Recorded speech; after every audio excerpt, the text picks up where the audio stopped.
দোল পূর্ণিমা দিন মহাপ্রভুর নবদ্বীপে এসেছিলেন, তার আবির্ভাব হয়েছিল।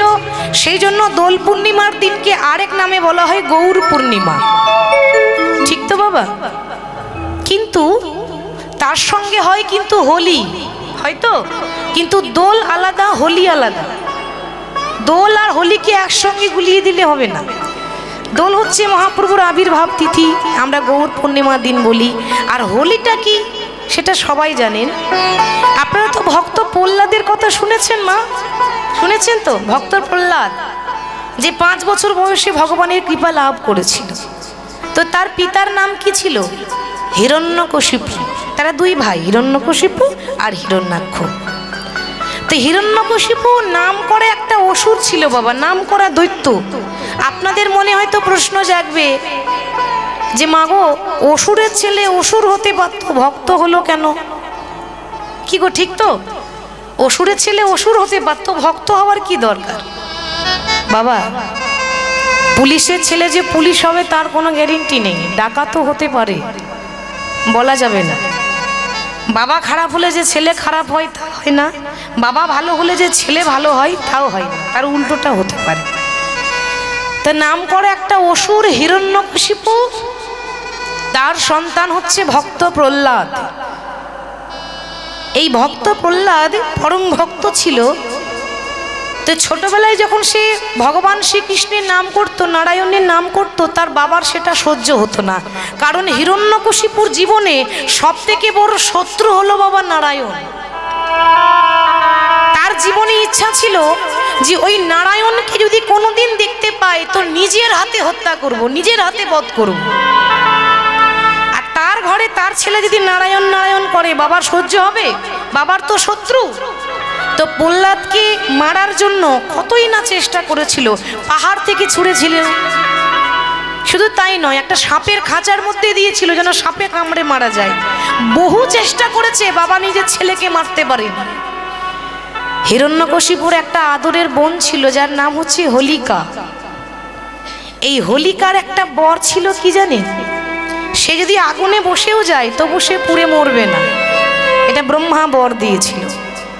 হিরণ্যকশিপু দেখছে এত চেষ্টা করলাম, ছেলেটাকে যখন মারতে পারলাম না, এইটাই শেষ উপায়।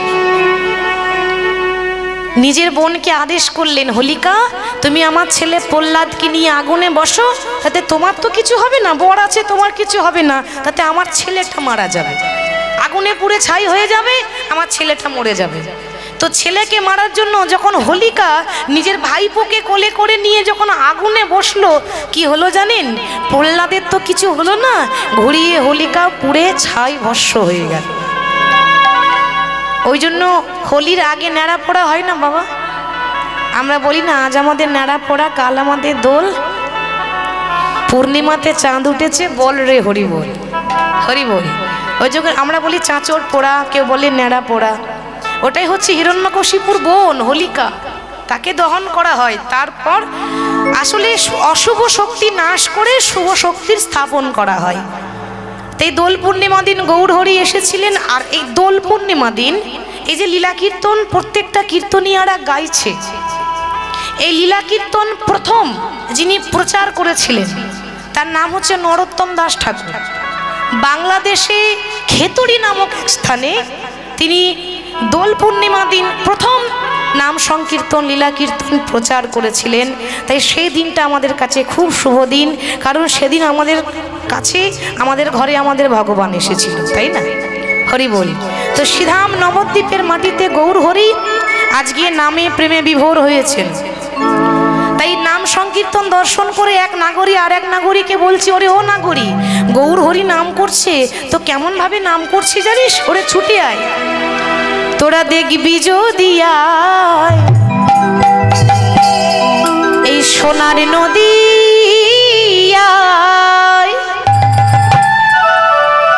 আচ্ছা, আমার লক্ষ্মী মায়েদের বলছি, একটু উলুধ্বনি দেওয়া যাবে? বাহ, খুব সুন্দর হয়েছে, খুব ভালো হয়েছে। এবার সবাই দুটো বাহু তুলে গাইবো, কেমন? গৌর হরি আনন্দ করছে, আমরা একটু নাম করি। দেখো সচি মাতার দোলালিয়া নেচে নেচে যায়। তোরা দেখবি যদি আই সোনার নদিয়ায় সচি মাতার দুলালিয়া নেচে নেচে যায়। তোরা দেখবি যদি আই সোনার নদিয়ায় সচি মাতার দুলালিয়া নেচে নেচে যায়। তোরা দেখবি যদি আই সোনার নদিয়ায় সচি মাতার দুলালিয়া নেচে নেচে যায়।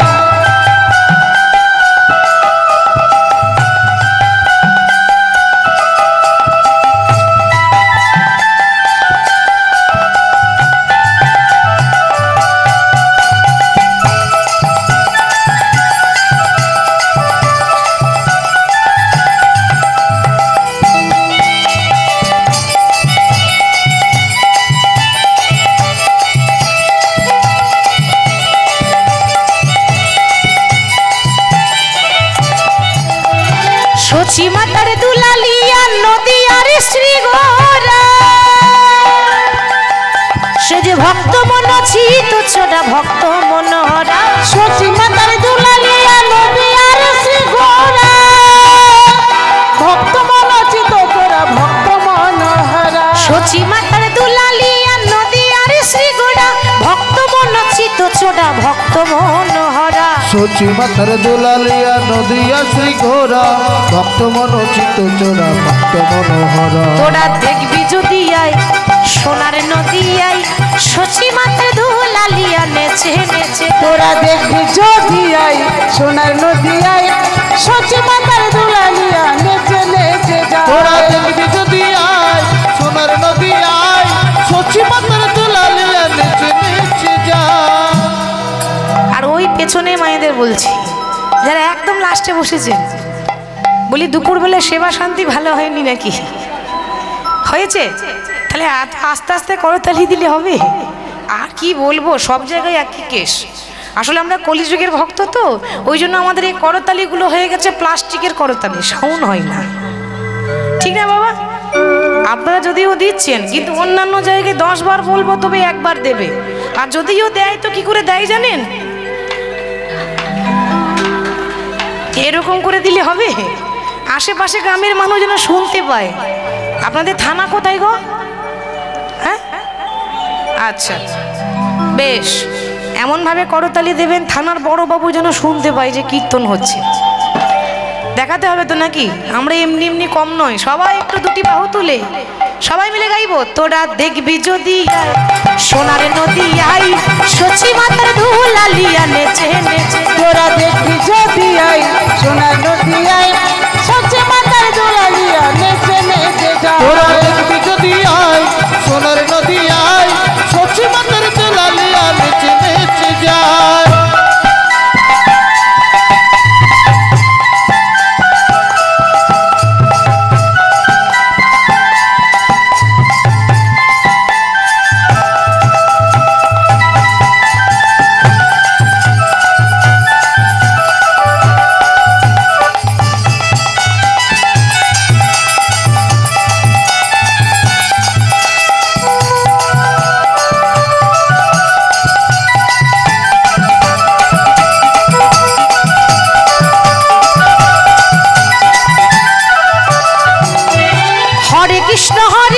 কৃষ্ণ কৃষ্ণ হরি হরি, হরি রাম রাম রাম হরে হরে, হরে কৃষ্ণ কৃষ্ণ কৃষ্ণ হরে হরে, হরে রাম রাম রাম হরে হরে, হরে কৃষ্ণ কৃষ্ণ কৃষ্ণ হরি হরি, হরে রাম রাম রাম হরে হরে, হরে কৃষ্ণ কৃষ্ণ কৃষ্ণ হরে হরে, হরে রাম রাম রাম হরে। তোরা দেখবি যদি আয় সোনার নদিয়ায় সচি মাতার দুলালিয়া নেচে নেচে। তোরা দেখবি যদি আয় সোনার নদিয়ায় সচি মাতার দুলালিয়া নেচে নেচে যায়। তোরা দেখবি যদি আয় সোনার নদিয়ায় সচি মাতার দুলালিয়া নেচে নেচে যায়। তোরা দেখবি যদি আয় সোনার নদিয়ায় সচি মাতার দুলালিয়া নেচে নেচে যায়।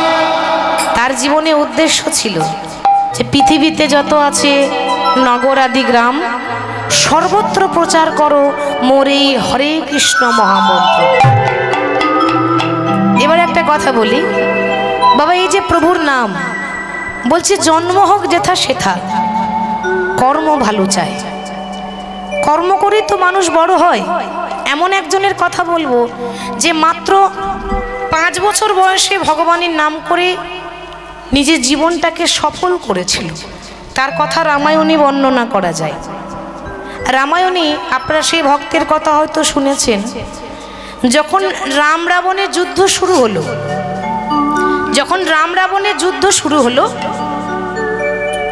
তখন রাবণের পক্ষ থেকে যত বড় বড় বীর আছে বাবা, যত বড় বড় যোদ্ধা আছে, আজ পর্যন্ত রামের কাছে যারা যাচ্ছে তারা কিন্তু কেউ ফিরে এলো না। কেন? মায়েরা লক্ষ্য করুন, রাবণ বড় বড় বীর পাঠাচ্ছে, বড় বড় যোদ্ধা পাঠাচ্ছে, কেউ ফিরে এলো না। কেন জানেন? এ জগতে যে একবার চলে যায় সে আর কোনোদিনও ফিরে আসে না। যে একবার প্রভুর চরণ পেয়ে যায় সে আর কোনোদিন এই মায়ার সংসারে ফিরে আসে না। সবাই চলে গেল। রাবণের দশাটি কেমন জানেন?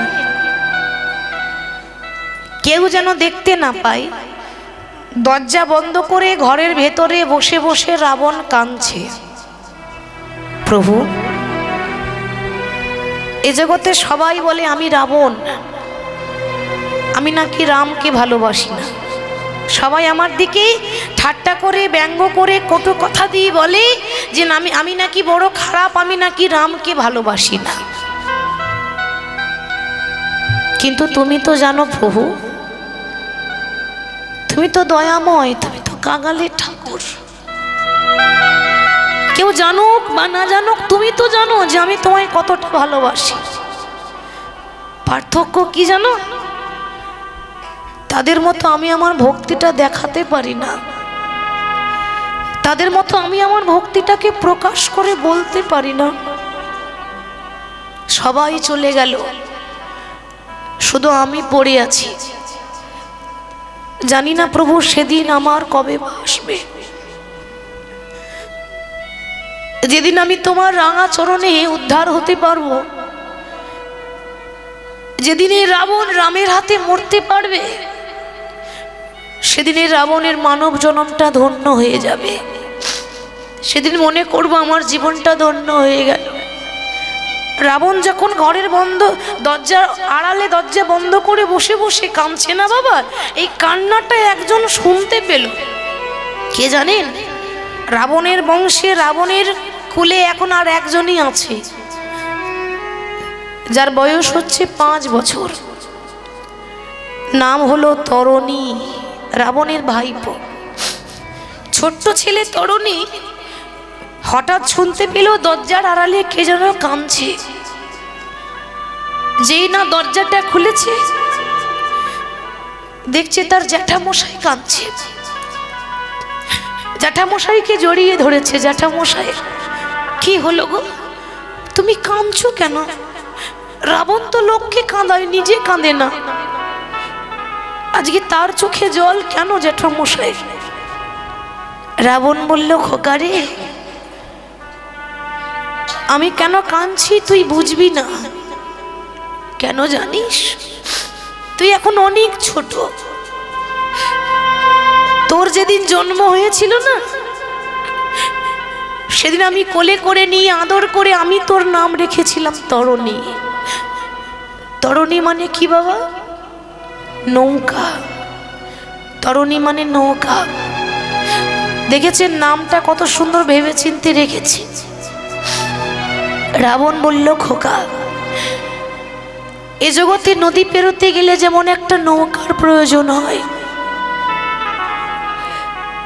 আমাকেও তো একদিন বৈতরণী নদী পেরোতে হবে। আমার তো ভক্তি নেই, জানি না আমি পেরোতে পারবো কিনা।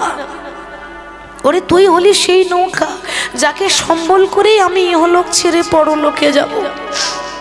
কারণ শাস্ত্রে বলেছে, কারোর বংশে যদি একটা ছেলে বা একটা মেয়ে যদি কৃষ্ণকে ভালোবাসতে পারে, বাবা তার 14 পুরুষ উদ্ধার হয়ে যায়।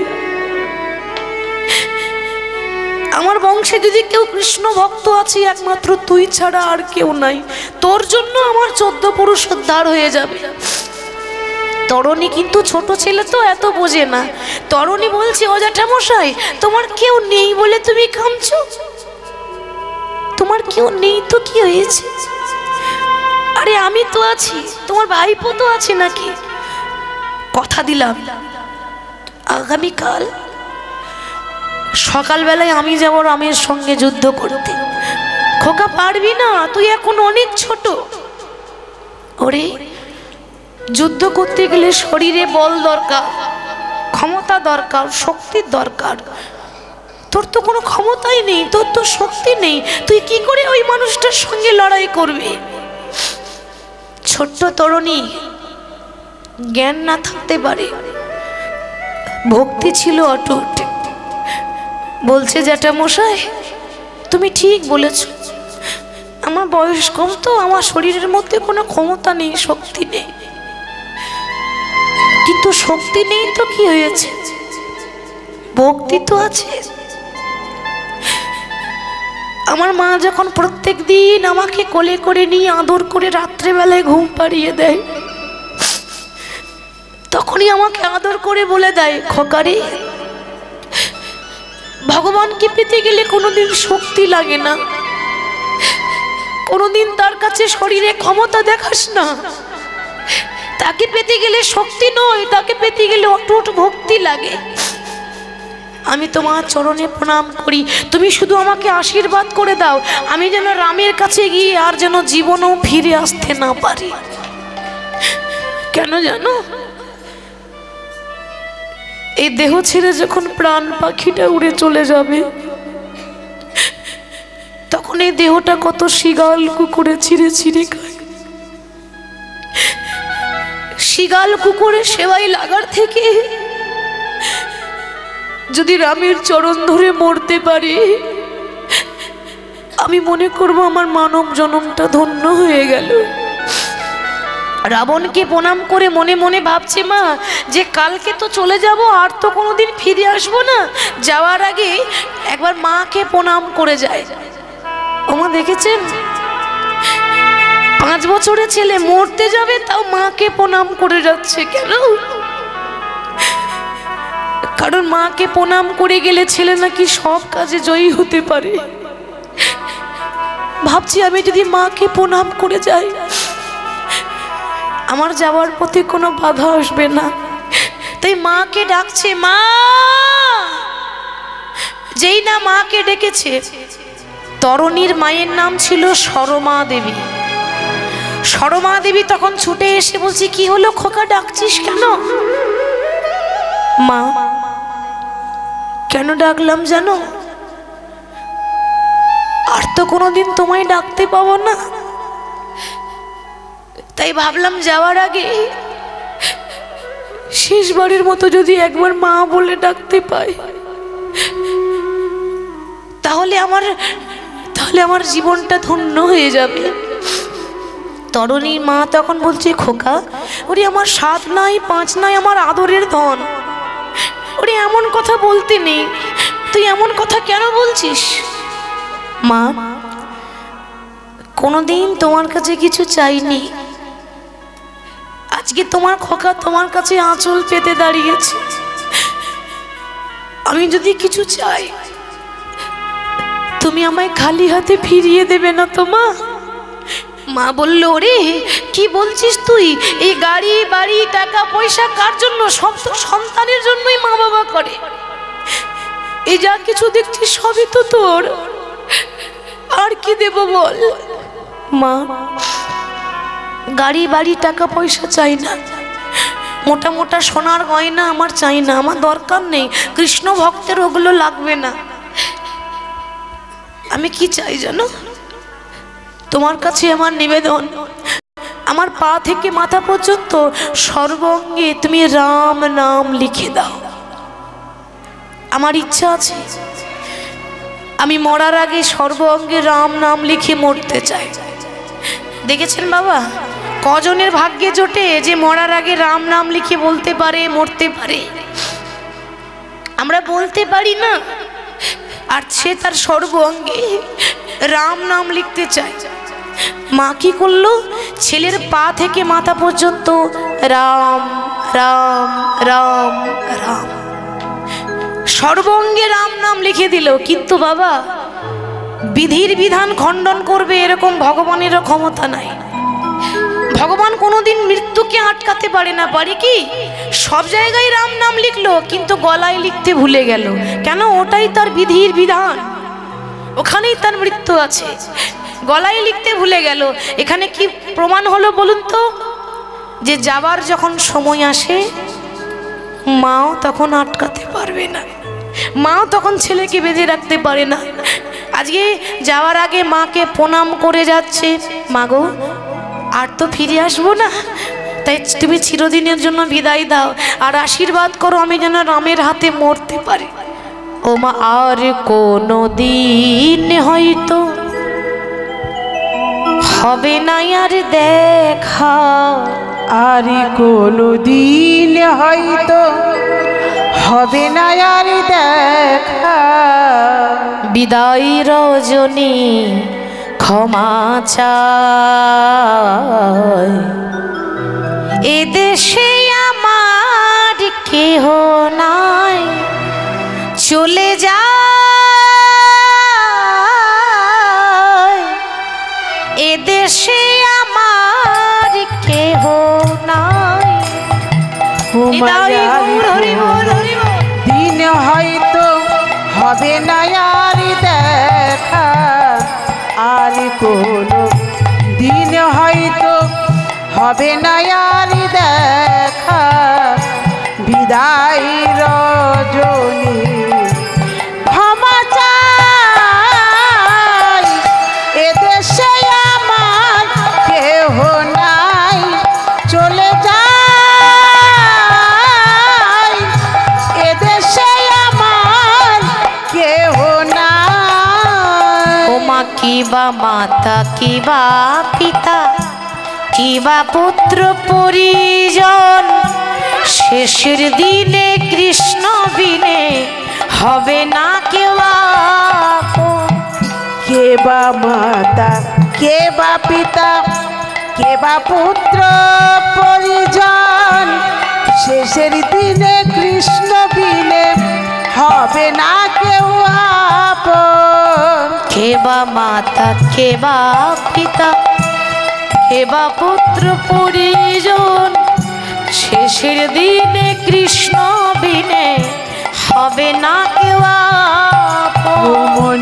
কে বা মাতা, কে বা পিতা, কে বা পুত্র পরিজন, শেষের দিনে কৃষ্ণ বিনে হবে না কেউ আপন। ও মা, বিদায়ী রজনী ক্ষমা চাই, এদেশে আমার কেহ নাই, চলে যাই, এদেশে আপন কেহ নাই, চলে যাই, এদেশে দরদি বন্ধু নাই। মাকে প্রণাম করে, ও মা, 5 বছরের ছেলে তরুণী রামের সামনে গিয়ে দাঁড়িয়েছে। রাম মনে মনে ভাবছে, এ আমার কেমন ভক্ত, আমার সঙ্গে লড়াই করতে এসেছে, অথচ আমারই নাম সর্বঙ্গে লিখেছে। এ তো শত্রু নয়, এ তো আমার পরম ভক্ত। কিন্তু বাবা, কিছু করার নাই, কারণ ওর মৃত্যু রামের হাতেই আছে। বিধির বিধান কেউ পাল্টাতে পারে না। যার যেমন মৃত্যু লেখা আছে না মা, ভগবান আটকাতে পারবে না, তার সেইভাবে মৃত্যু অনিবার্য। তরুণীকে বধ করার আগে আমি তরুণীর বাবা বিভীষণ,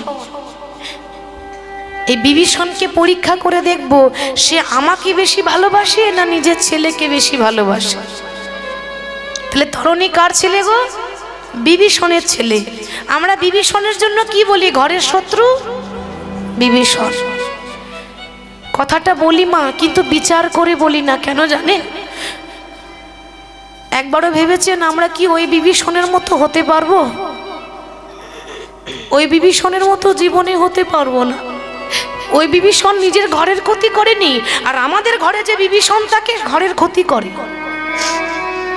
ওই বিভীষণ ঘরের ক্ষতি করেনি, সে নিজের দাদা মানে রাবণের কুল উদ্ধার করার জন্য অসৎ পথ ছেড়ে সৎ পথ ধরেছিল। রামের পথ ধরা মানে, রামের চরণ ধরা মানে সৎ রাস্তা ধরেছিল। আজকে বিভীষণকে পরীক্ষা করার জন্য রাম ডাকছে, বিভীষণ। আগে প্রভু, তুমি আমায় ডেকেছ? হ্যাঁ। আমার একটা প্রশ্নের উত্তর দাও।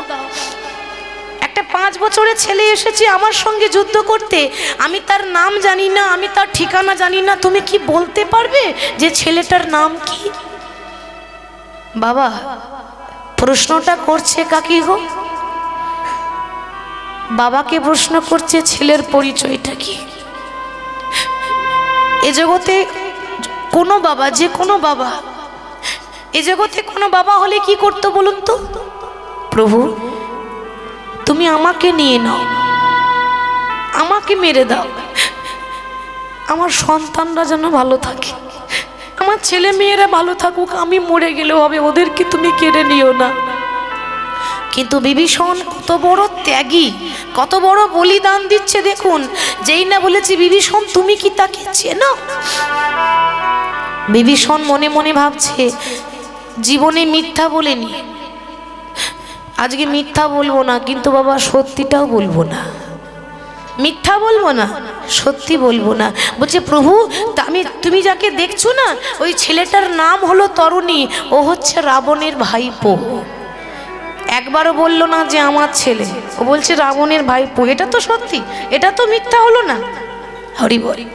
রাম তখন বলছে বিভীষণ, তুমি যখন এত কিছু জানো তখন এটাও বলে দাও যে ওর কোন জায়গায় আঘাত করলে ছেলেটা মরবে, আমি জায়গা খুঁজে পাচ্ছি না।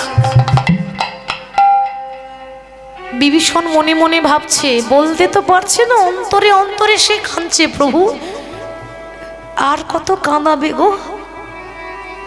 এখনো কি তোমার পরীক্ষা বাকি আছে? আর কত কষ্ট দেবে? আজ বুঝতে পারছি যারা তোমার নাম করে তাদেরকে তুমি পথের কাঙাল করে দাও।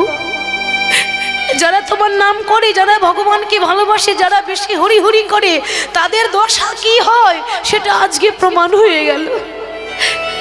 তাদের দশা আমার মতো হতভাগ্য পিতার মতো পথের কাঙাল হয়ে যায়। তুমি জানতে চাও? তাহলে শুনে নাও, ভালো করে দেখো। ওর সর্বাঙ্গে রাম নাম লেখা আছে, কিন্তু ওর গলাটা বাঁধ পড়ে আছে। ওর গলায় যদি আঘাত করতে পারো, ছেলেটা সঙ্গে সঙ্গে মারা যাবে। বাবা যেই না বাবা হয়ে জায়গাটা দেখিয়ে দিল যে ওর গলায় আঘাত করো, বাবা দেরি না করে সঙ্গে সঙ্গে রামচন্দ্র বাণ ছুঁড়েছে। আর যেই না বাবা বাণ ছাড়লো, বাণ তীব্র গতিতে সামনে দিয়ে আসছে, আর বাণ এসে এমনভাবে গলায় লাগলো, একদিকে মুন্ড কেটে পড়ে গেল, কিন্তু একদিকে দেহ কেটে পড়ে গেল। নেতাই গৌর হরিবল হরিবল। কিন্তু মুন্ড কেটে গেলে কি হবে? তখনও পর্যন্ত নাম ছাড়ে না। মুন্ড কেটে গেল, রক্ততে বন্যা বয়ে যাচ্ছে, তবে কাটা মুন্ড রামে রাম বলে গো। দেখো কাটা মুন্ড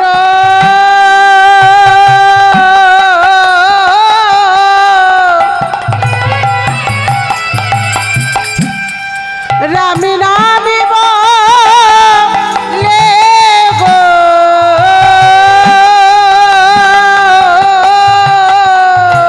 সে যে রামে নামে ছাড়া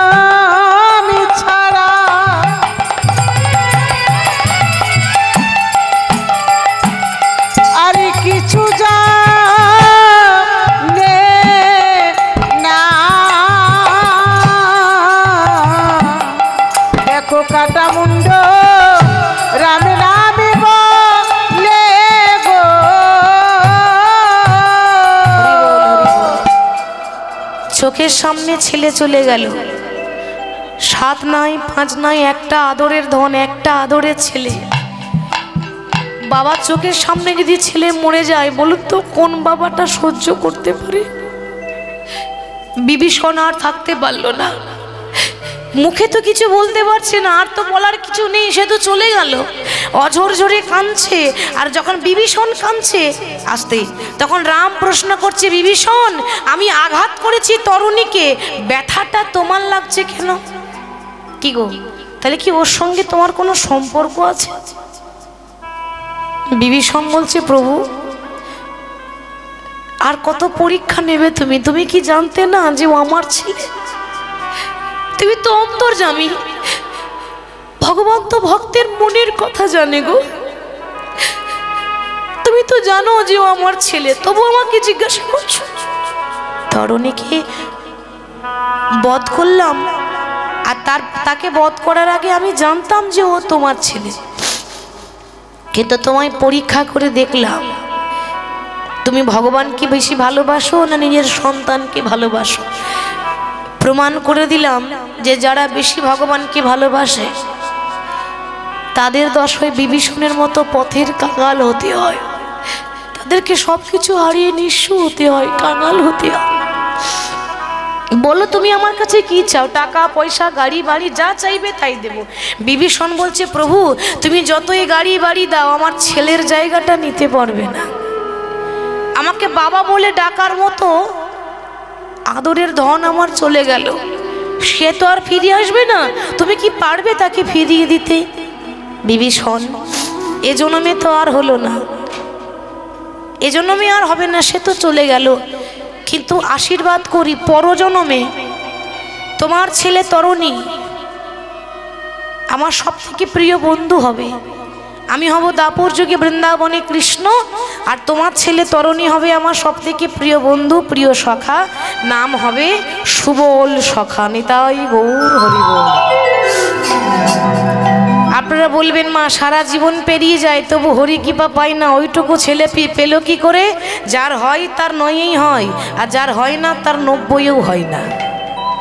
ভক্তি দিয়ে তাকে পাওয়া যায়, ঠিক তো? শক্তি দিয়ে নয়, সে ভক্তি দিয়ে পেয়েছিল। তাহলে জন্ম হোক যেটা সেটা কর্ম ভালো চাই, জীবনে কর্মই ধর্ম, কর্ম ভালো করলেই আপনার ধর্ম করা হবে। ভগবান বলছে ধর্ম পরে করবে, আগে ধর্ম রে তারপরে ধর্ম, আগে ধর্ম রে পরে ধর্ম রে, হরি বলি। তাহলে গৌর হরি আমার পূর্বের ভাব জেগেছে, প্রভাস প্রভাস বলি গোরা ভাসে আঁখি জলে, ভাসে আঁখি জলে, আজ পূরব পড়ল লীলা বাসু ঘোষে পূরব পড়ল লীলা বাসু ঘোষ বলে। হরি বল হরি বল। আসুন, এতক্ষণ গৌরচন্দ্রিকা গৌরের কথা শুনলাম, এবার বিষয়ে যাব। তা আমার সঙ্গে বৃন্দাবন কে কে যাবেন? হাত তুলে দেখান দেখি। সবাই যাবেন? বাহ, সব রেডি হয়ে এসেছে নাকি? আগে থেকে প্রস্তুত হয়ে এসেছে নাকি? বাহ, ভালো।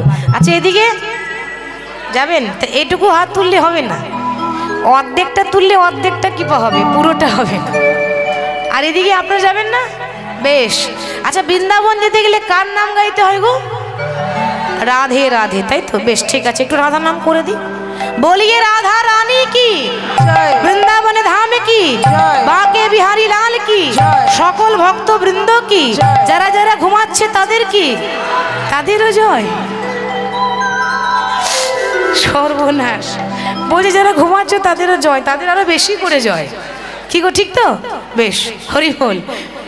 সারা জীবন তো ঘুমায় বাবা, প্রত্যেক দিন ঘুমায়, একদিন না ঘুমালে সমস্যা আছে?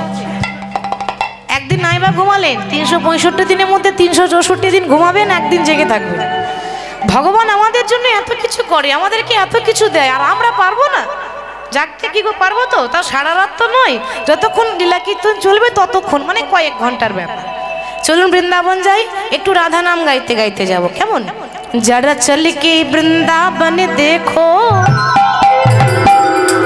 ও যারা চল কে বৃন্দাবন দেখো, श्याम बंशी बजाते मिलेंगे। जरा चल के वृंदावन देखो, चल के वृंदावन देखो, श्याम बंशी बजाते मिलेंगे। जरा चल के वृंदावन देखो, श्याम बंशी बजाते मिलेंगे।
जरा चल के जरा चल के जरा चल के वृंदावन देखो, जरा चल के वृंदावन देखो, श्याम बंशी बजाते मिलेंगे।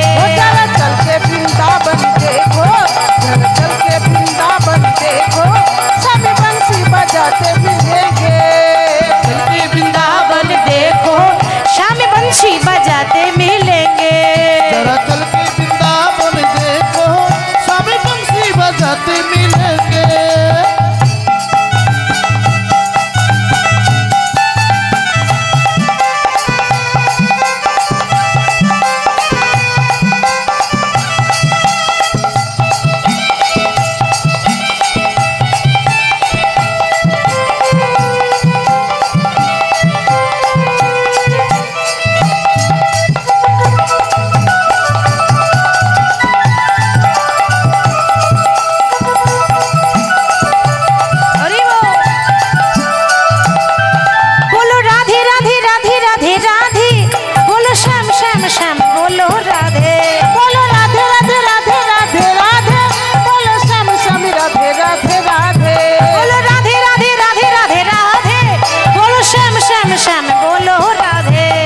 राधे राधे राधे राधे राधे, बोलो श्याम श्याम श्याम बोलो राधे।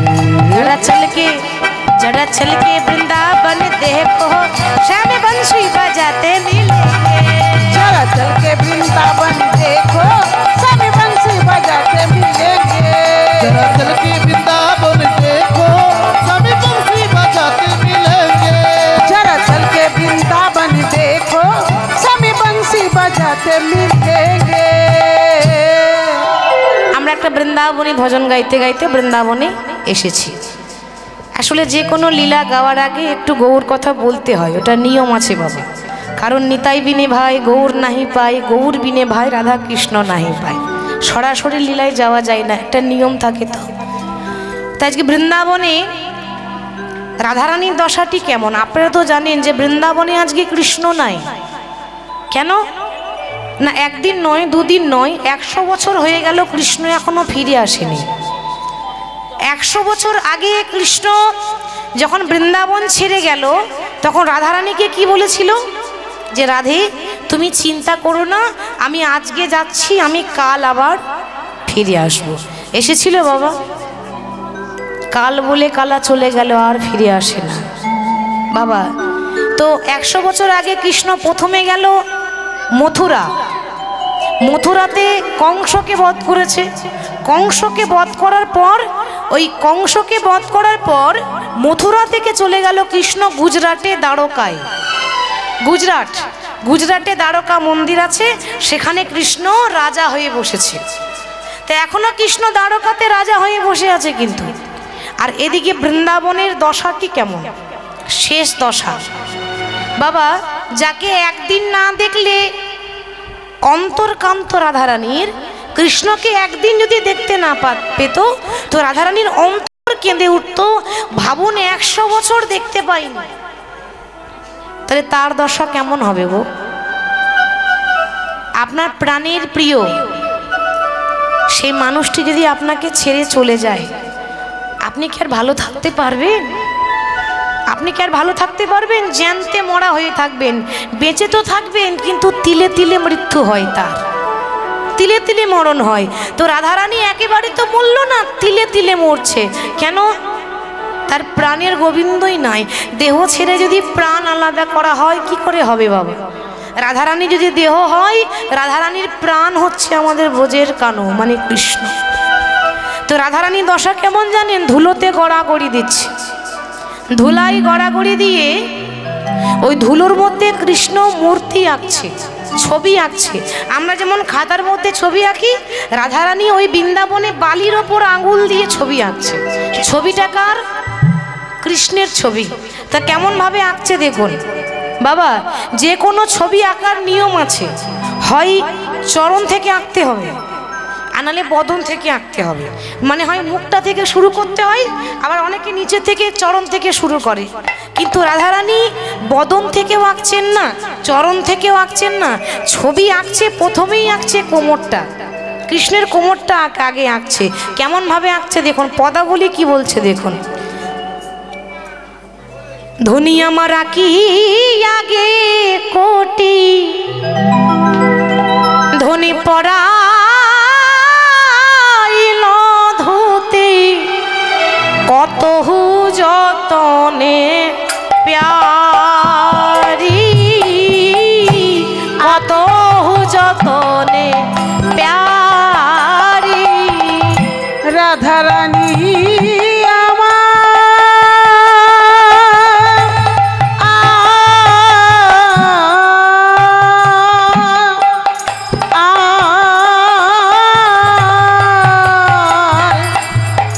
रैया किया आगे कोटी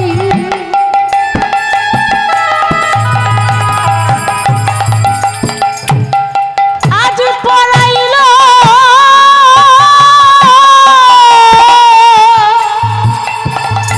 धोटी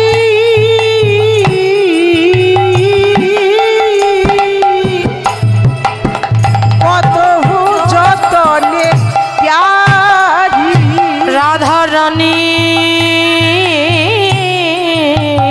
আমার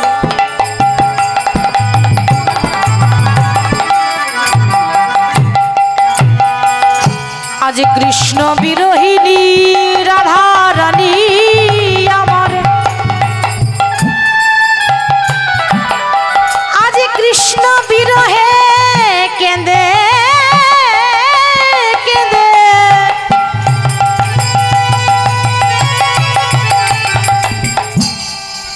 কেঁদে কেঁদে ছবি আঁকে দেখো দেখো রাধা রানী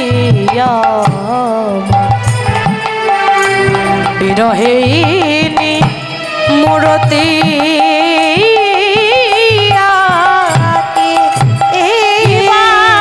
আকি আগে কোটি পড়াইল ধোটি যত যতনে প্যারি ধনী আমার যতনে করে পড়াইল ধনী যতনে নিতাই গৌর হরি বল হরি বল ধনী যতনে করে পড়াইয়ে দিল যতন করে পড়াইল বলি প্রাণ গোবিন্দের কোটিতে ধরতে যতনে করে পড়াইয়ে দিল আমার প্রাণ গোবিন্দের কোটিতে ধটি যতন করে পড়াইয়ে দিল বহু যতনে প্যারি তত যতনে প্যারি আগে কোমরটা আঁকছে কৃষ্ণের কোমরটা কেমন ছিল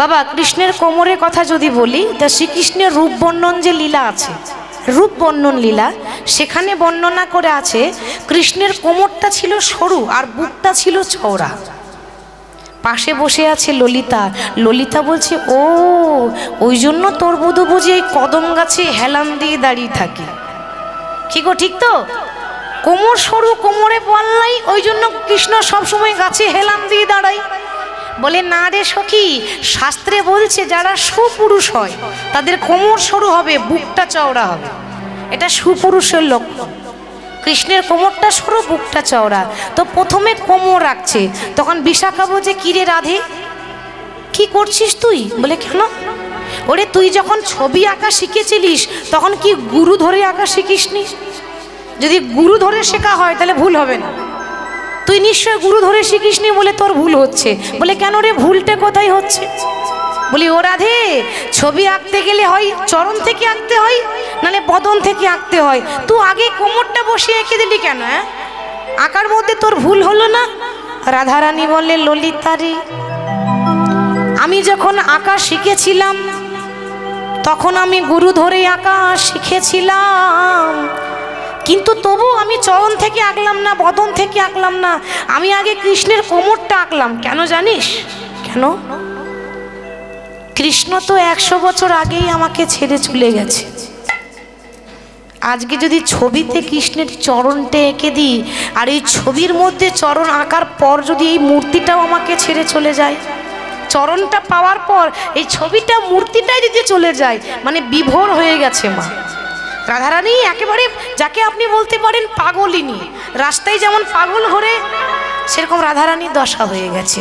চরণ পেয়ে যদি মূর্তিটা চলে যায়, তাহলে বলতে পারিস ললিতা, ওরে কি নিয়ে আমি ঘরে থাকিব, কি নিয়ে আমি ঘরে থাকিব, সখী কি নিয়ে আমি ঘরে থাকিব,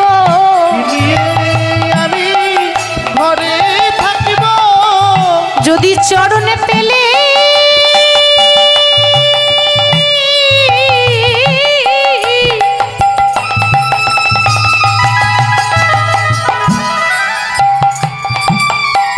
সখীরে চরণে পেলে যদি চিত্র চলে যায়,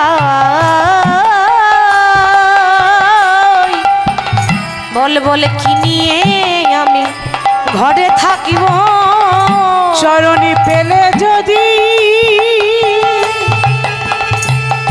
চিত্র চলে যায়,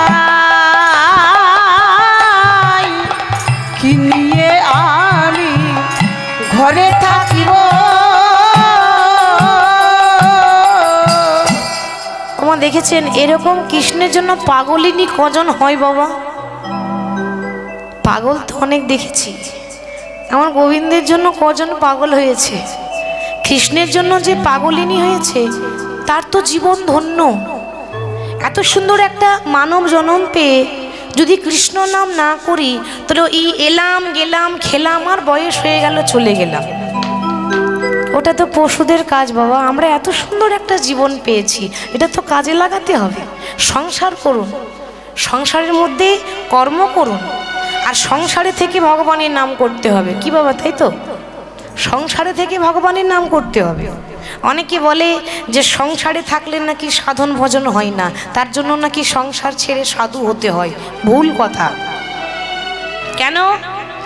আরে সংসারে থেকে যার চৈতন্য হয় সেই তো পরম সাধু বাবা। বাইরেরটা শুধু সাজালে হয় না, অন্তরটা আগে সাজাতে হবে, ঠিক তো? অন্তর আগে সাজাতে হবে। পাকাল মাছ দেখবেন পাকে থাকে, পাক খেয়ে বড় হয়। পাকাল মাছ যখন তুলবেন মাছের গায়ে পাক থাকে না, পাক খেয়ে খেয়ে এত বড় হলো, অথচ মাছের গায়ে পাক লেগে থাকে না।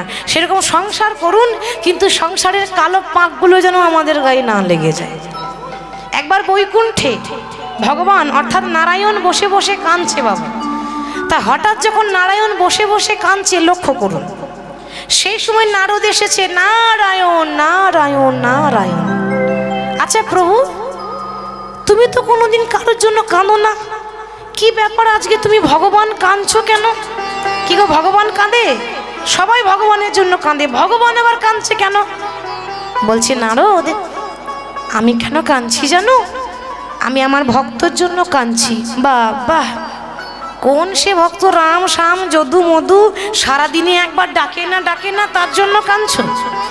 আচ্ছা প্রভু, আমি যে হাতে বীণাটি নিয়ে 24 ঘন্টা নারায়ণ নারায়ণ করি, কই আমার জন্য তো একবারও কাঁদো না? নারদ, তোমার জন্য কাঁদবো, তুমি আমার একটা কাজ করে দেবে? হ্যাঁ করে দেবো, বলো কি করতে হবে? এক বাটি সর্ষের তেল দিয়েছে, কানাই কানাই ভর্তি, এক বাটি সর্ষের তেল, তেলটা একেবারে বাটির কানাই কানাই। দেখো নারদ, এই সর্ষের তেলটা নিয়ে, এক বাটি তেল নিয়ে স্বর্গ মর্ত পাতাল এই ত্রিভুবন আমার নাম করতে করতে একবার ঘুরে এসে তো দেখো যেন নারদ তেল যেন না ফোটে, একবারে যেন না পড়ে, তেল ওরকমই যেন থাকে। বলে প্রভু চিন্তা করো না, তেল এক ফোঁটাও পড়বে না, তেলের চিন্তা করো না। এবার বাবা এক বাটি তেল নিয়ে যেই না স্বর্গ মর্ত পাতাল ত্রিভুবন ঘুরে এসেছে, ঘুরে এসে বলছে, ও প্রভু এই দেখো তোমার তেল কিন্তু এক ফোঁটাও পড়েনি, একেবারে কানাই কানাই ভর্তি আছে। আচ্ছা নারদ, তেল তো ঠিক রয়েছে, কিন্তু তেলের খেয়াল রাখতে রাখতে আমার নামটা কভার করেছিলে। এই যা, আমি তুমি যা তেলের খেয়াল দিয়েছো, বলি তেলের বাটি দেখবো না তোমার নাম করবো? যা কাজ দিয়েছো বলি তেলের খেয়াল রাখবো না তোমার নাম করবো? হ্যাঁ, আমি তেলের বাটি দেখতে দেখতে তোমার নাম করতে ভুলে গেছি, ওই আমার দ্বারা দুটো কাজ হবে না, যা করবো একটাই করব। দেখলে নারদ, সামান্য তেলের বাটির খেয়াল রাখতে রাখতে আমার নাম ভুলে গেলে। আর এই সংসারের মানুষ ভক্তরা পেটের জন্য সারাদিন ছুটে বেড়ায়। সংসারের পেট চালাবার জন্য মানুষ কত কষ্ট করছে। মানুষ যা করে তো পেটের দায়ই করে গো। সারাদিন কষ্ট করে ছেলে মেয়ে পরিবারকে ভালো রাখার চেষ্টা করে। সারাদিন কর্ম করে এসে সন্ধ্যাবেলা যদি একবার বলে হে কৃষ্ণ কৃপা করো, সে আমার জন্য যদি কাঁদে তো আমি তার জন্য কাঁদবো না কি তোমার জন্য কাঁদবো? কি গো, তাহলে ভক্ত যদি আমার জন্য কাঁদে আমিও ভক্তের জন্য কাঁদি। আমরা বলি শুধু ভক্ত কাঁদে, তা নয়, ভগবানও কাঁদে। ভক্ত যখন কাঁদে তখন ভক্তের জন্য ভগবানের চোখে জল পড়ে বাবা। তবে কি জানেন তো, কাঁদার মতো কাঁদতে হবে, তারে ডাকার মতো ডাকতে হবে। কারণ তাকে পেতে গেলে আকুল সুরে ডাকলে নাকি তারে পাওয়া যায়। আকুল সুরে ডাকলে নাকি তারে পাওয়া যায়। মন আকুল সুরে ডাকিলে নাকি তারে পাওয়া যায়। আকুল সুরে ডাকিলে নাকি তারে পাওয়া যায়। ও মনে ভক্তি দিয়ে ডাকলে নাকি তারে পাওয়া যায়। ও মনে ভক্তি দিয়ে ডাকলে নাকি তারে পাওয়া যায়। ও মনে ভক্তি দিয়ে ডাকিলে নাকি তারে পাওয়া যায়। ও মনে ভক্তি দিয়ে ডাকলে নাকি তারে পাওয়া যায়। আকুল সুরে ডাকিলে নাকি তারে পাওয়া যায়। আকুল সুরে ডাকলে নাকি তারে পাওয়া যায়। ও মন আকুল সুরে ডাকিলে নাকি তারে পাওয়া যায়। আকুল সুরে ডাকলে নাকি তারে পাওয়া যায়। আকুল সুরে একমাত্র ডেকেছিল বৃন্দাবনে রাধারানী। তো ছবিটা আঁকতে আঁকতে আস্তে আস্তে কোমরটা আঁকলো। কোমরটা আঁকার পর কৃষ্ণের বক্ষ মানে বুকটা সুন্দর করে এঁকেছে। কৃষ্ণের বুকটা কেমন বলেছিলাম, চওড়া। বুকটা খুব চওড়া। বুকটা আঁকার পর এবার কি আঁকছে, দুটো হাত মানে দুটো বাহু। তা কৃষ্ণের যখন বাহু দুটি আঁকছে, যখন কৃষ্ণ বাহু নড়িয়ে যখন বৃন্দাবনে হাঁটতো না, যখন এভাবে হাঁটতো মনে হতো যেন হাতির সুর দুলছে। কৃষ্ণের হাত দুটো এত সুন্দর নড়াতো যেন মনে হচ্ছে হাতির সুর দুলছে, এত সুন্দর দেখছে। তো বাহু দুটো আঁকছে কেমন ভাবে, বাহু দুটি আঁকি ছলো ছলো আঁকি রে বাহু দুটি আঁকি ছলো ছলো আঁকি। বাহু দুটি আঁকি ছলো ছলো আঁকি। বাহু দুটি আঁকি চলো চলো আঁকি। কৃষ্ণের বাহু এঁকেছে আস্তে। আচ্ছা মা, হাতে যদি বাঁশি না থাকে তাহলে মানায়? কৃষ্ণের হাতে বাঁশি না থাকলে মানাবে? মুরলি দিল সেই করে। বাহু দুটি আঁকি ছলো ছলো আঁকি। মুরলি দিল সে করে। বলে বধূ শোনাও তোমার মুরলির গান। বধূ শোনাও তোমার মুরলি ধ্বনি। একবারে শোনাও বধূ মুরলির গান। শোনো প্রভু মুরলী যা শুনে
এসেছে রাধারানী, ছবির মধ্যে কিন্তু বাঁশি দিয়ে বলছে, ও বধূ দেখো কি সুন্দর লাগছে তোমাকে, বাঁশিটা দিয়ে একবার বাজাও না গো। কি করে বাজাবে? এটা তো ছবি, একটা মূর্তি, তা মূর্তিতে কখনো কেউ বাঁশি বাজাতে পারে? ও বধূ একবার বাজাও না গো তোমার বাঁশি। হ্যাঁ গো, বাঁশির শুনে নাকি পাষাণ গলে যায়। আচ্ছা সত্যি গলে?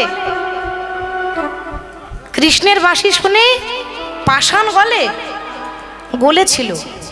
কৃষ্ণের বাঁশি শুনে পাথর গলেছিল। কোন দিন গলেছিল একটু বলি বাবা।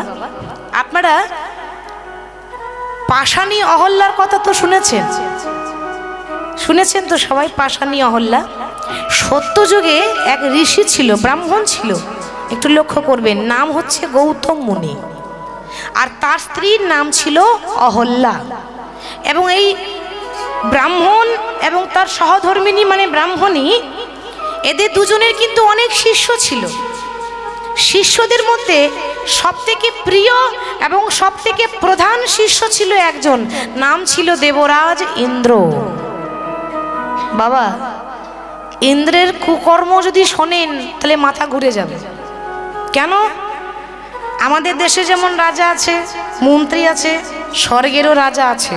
স্বর্গের রাজা দেবরাজ ইন্দ্র, তার কুকর্ম কি জানেন?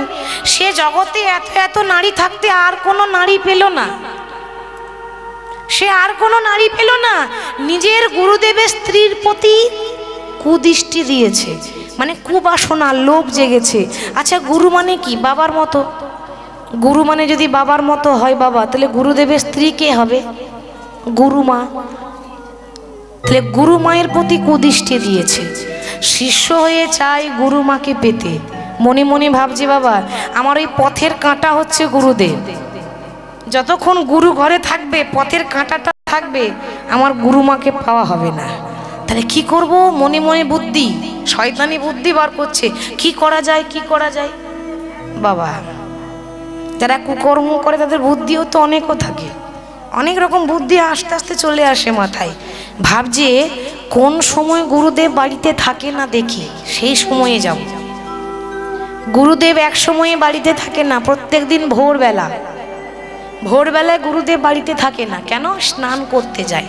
আপনারা হয়তো বলবেন মা গো তখনকার দিনে তো ঘড়িই ছিল না, তাহলে মানুষ জানতো কি করে ভোর হয়েছে?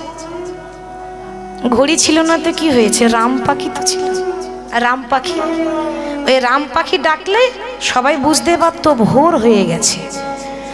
ইন্দ্র দেখছে তাহলে আগে বশ করতে হবে রাম পাখিকে, ঠিক তো? তাই ইন্দ্র স্বর্গ থেকে এসে রাম পাখিগুলোকে বলছে, ওরে ও রাম পাখির দল,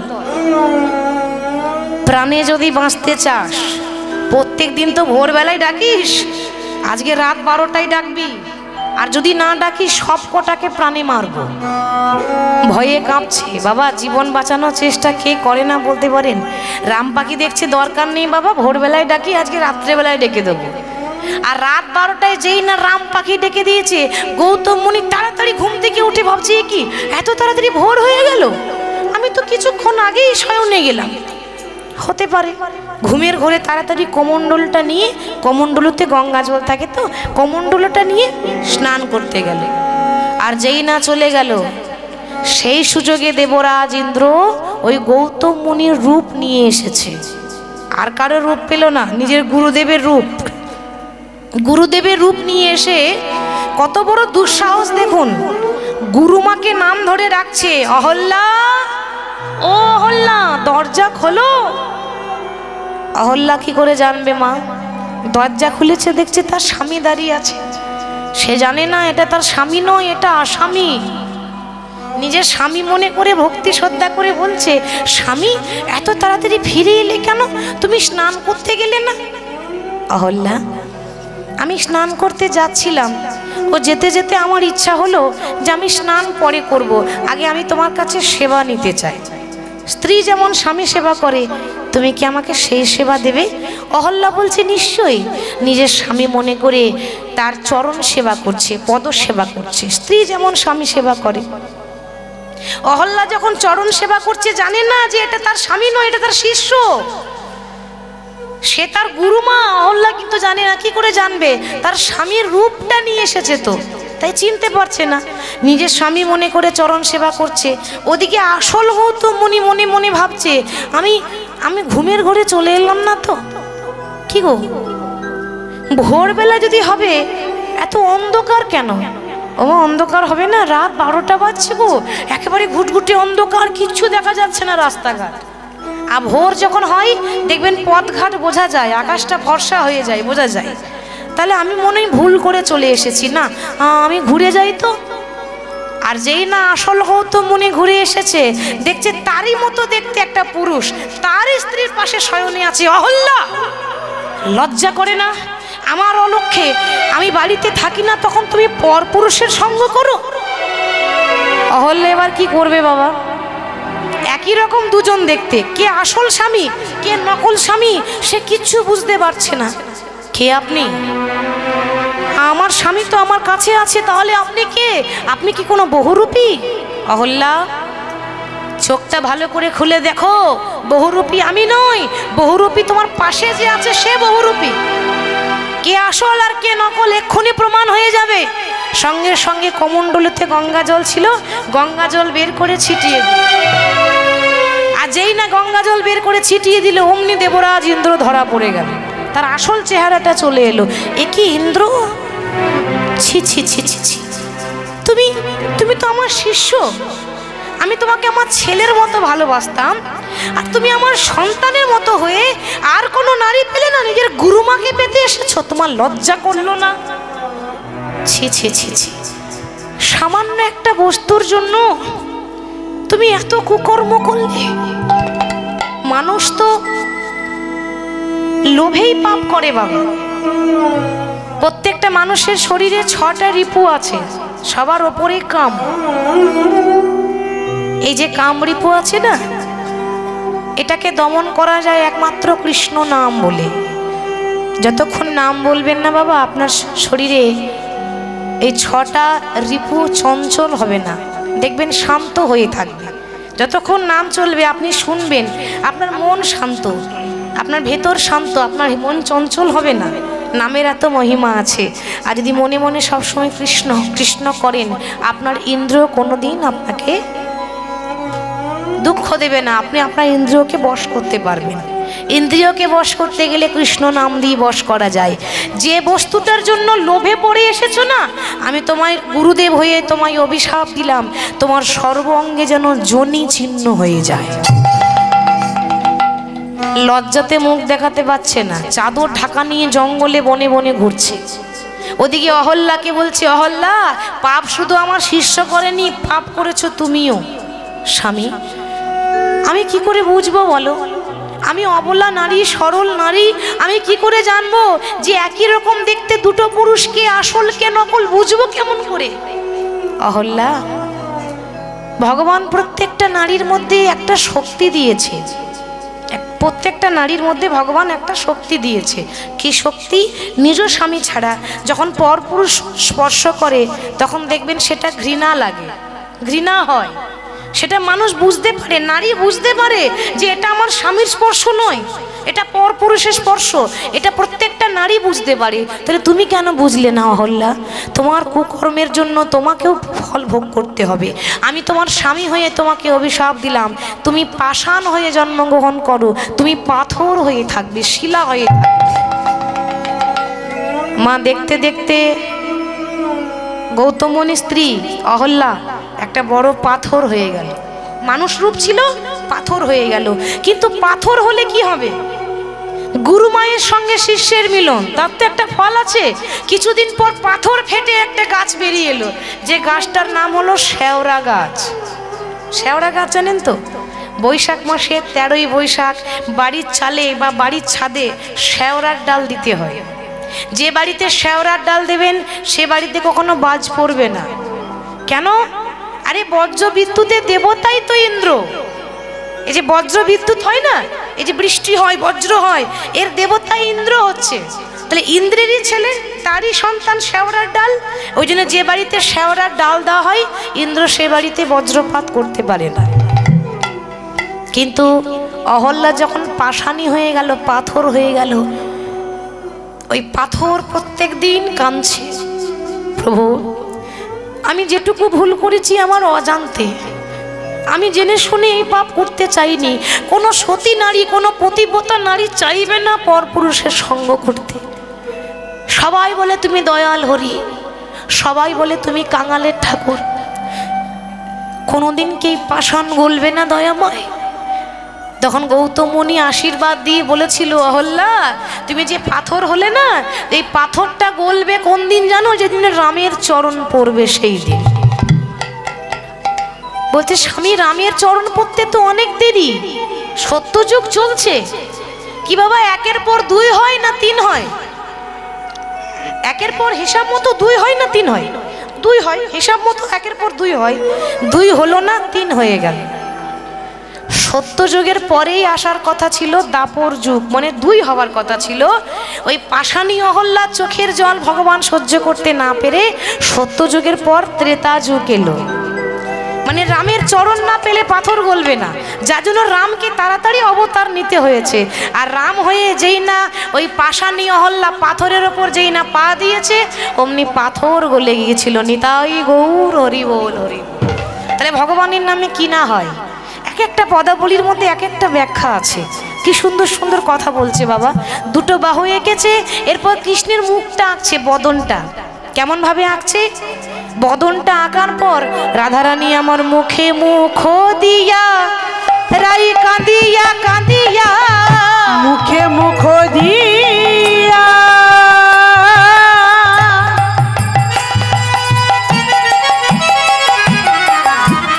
কাঁদিয়া কাঁদিয়া ধনী মুখে মুখ দিয়া কাঁদিয়া কাঁদিয়া, মুখে মুখ দিয়া কাঁদিয়া কাঁদিয়া তারো শোনে কহি কথা। মুখে মুখ দিয়া কাঁদিয়া কাঁদিয়া তার স্বরে কহে কথা। যদুনাথে কয় শুনর সময়, দাসী যদুনাথে কই শুনর সময়। আসিয়া দেখো হে থা। দাসী যদুনাথে কই শুনর সময়, আসিয়া দেখো হে তা। একবার এসে তুমি দেখে যাও গো, একবারে সে দেখে যাও তোমার রাধা রানী কেমন আছে। বধূ একবার এসে দেখে যাও না, তোমার রাধা রানী কেমন আছে, একবার এসে দেখে যাও না। রাধারানী গড়াগড়ি দিচ্ছে কৃষ্ণ কৃষ্ণ বলে, কবে কৃষ্ণ পাবো, কবে কৃষ্ণ পাবো। আর যেই না কৃষ্ণ কৃষ্ণ বলে গড়াগড়ি দিচ্ছে, ওইদিকে বাবা কৃষ্ণ দ্বারকা রাজা হয়ে বসেছে।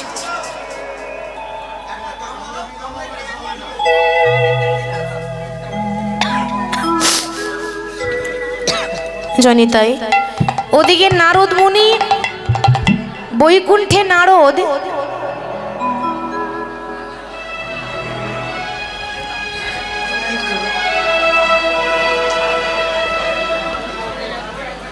হরে কৃষ্ণ, জয় নিতাই, জয় গৌর, জয় রাধেশ্যাম। ওদিকে নারদ মুনি আস্তে আস্তে, ওদিকে নারদ মুনি তার মনে বড় ইচ্ছা। নারদের মন খুব চঞ্চল, নারদ মুনির মন খুব চঞ্চল। মনে মনে ভাবছে মনটা যে আমার এত চঞ্চল হয়ে গেল, তাহলে কোথায় গেলে মন শান্ত হবে? চঞ্চল মন কোথায় গেলে শান্তি পাই গো? আস্তে ও মা, চঞ্চল মন কোথায় গেলে শান্তি পাবেন? আপনি যদি একটু কীর্তন শুনতে যান মন শান্ত হবে। যদি মন্দিরে গিয়ে বসেন, মন যদি কোনোদিন চঞ্চল থাকে, আপনি পরীক্ষা করবেন, আপনি মন্দিরে গিয়ে বসবেন, মন আপনার শান্ত হবে। মন্দিরে অশুভ শক্তি থাকে না, শুভ শক্তি তো এখানে নেগেটিভ কিছু থাকে না, মন একেবারে শুদ্ধ হয়ে যাবে। মন এখানে চঞ্চল, মন শান্ত হয়। নারদের মন চঞ্চল, মন ভালো লাগছে না, মনটা ছটপট করছে, ভাবছে কোথায় যাব কোথায় যাব। একলে বসিয়া নারদ ভাবে মনে মনে, একলে বসিয়া নারদ ভাবে মনে মনে, একলে বসিয়া নারদ ভাবে মনে মনে, নারদ ভাবে মনে মনে, কোথায় গেলে কৃষ্ণ ভক্তি পাইব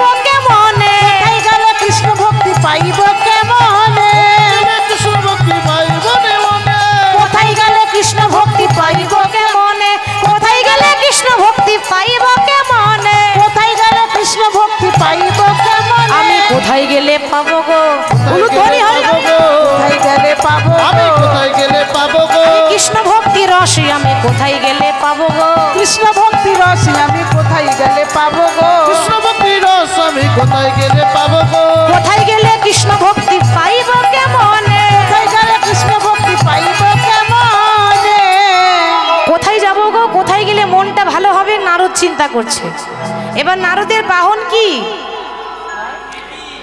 নারদের বাহন কি মা নারদের বাহন হচ্ছে ঢেকি ওই জন্য ঢেকিতে পা দিতে নেই তাই না তো ঢেকিতে চেপেছে বাবা ঢেকিতে চেপে নারদ যাবে কোথায় ভাবছে বৃন্দাবনের খুব নাম শুনেছি বৃন্দাবনের খুব নাম শুনেছি দেশ বিদেশ থেকে ভক্তরা বৃন্দাবন যায় হ্যাঁ গো একবার বৃন্দাবন গেলে হতো না আমি একবার যাই দেখে আসি বৃন্দাবন জায়গাটা কেমন যদি একটু মনটা ভালো হয় মনটা খুব খারাপ নারদের মন চঞ্চল এবার জ্বালা জোড়াবার জন্য যাচ্ছে ভাবছে জ্বালা আমার চলে যাবে কিন্তু বৃন্দাবনে জ্বালা যাই না জ্বালা আরো বেড়ে যায় কেন বৃন্দাবনে গেলেই বোঝা যাবে কৃষ্ণের প্রেম জ্বালা কৃষ্ণকে যে ভালোবেসেছে তার জ্বালা আরো বেড়ে যায় তো নারদ মুনি ঢেকির ওপরে চেপে বৃন্দাবনে যাচ্ছে কেমন ভাবে বলে আমি বৃন্দাবনের পথে পথে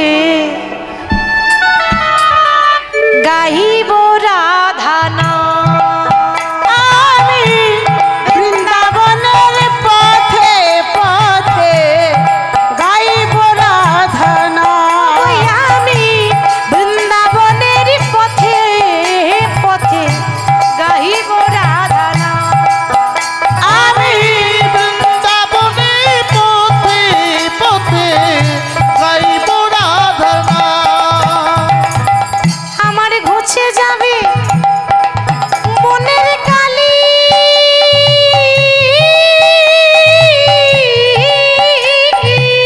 আমার ঘুচে যাবে মনের কালি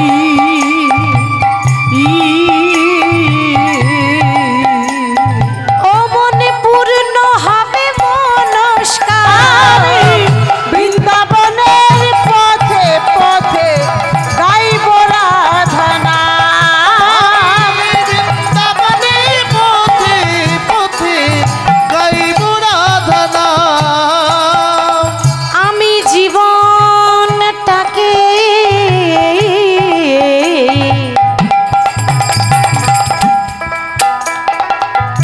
কাটিয়ে দিলাম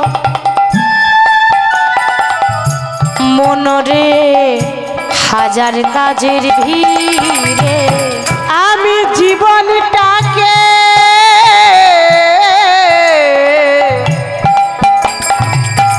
কাটিয়ে দিলাম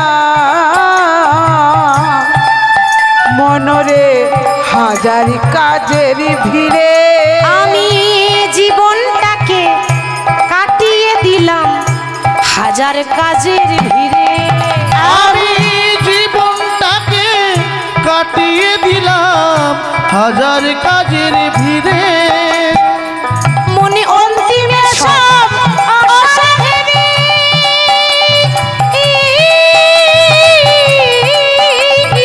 ও বলি অন্তিমে সব অসারি ভেবে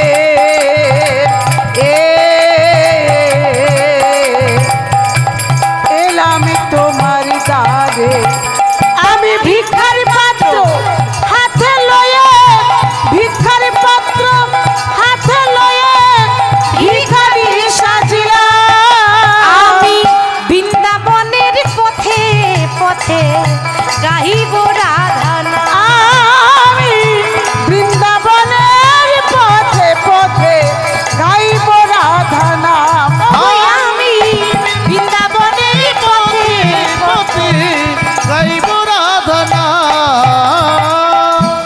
ঢেকিতে চেপে নারদ এলো কোথায় বৃন্দাবন ঠিক তো আর যখন বৃন্দাবনে এলো না বাবা এসে জ্বালা আরো বেড়ে গেল মনে মনে ভাবছি এ কি আমি ভাবলাম যে আমার চঞ্চল মনটা একটু শান্ত হবে বৃন্দাবনে কিন্তু জ্বালা আরো বেড়ে গেল কেন হঠাৎ নারদের গায়ে একটা তাপ লাগছে কিসের তাপ গো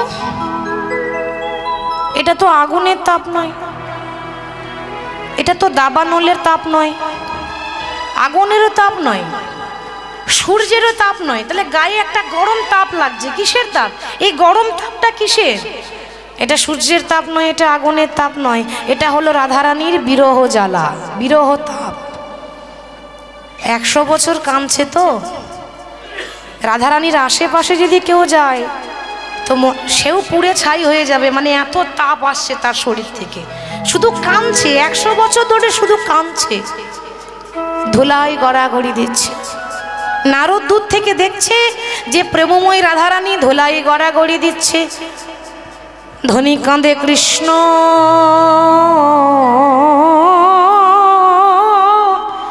কৃষ্ণ বলে, কৃষ্ণ বলে কাঁদেছে।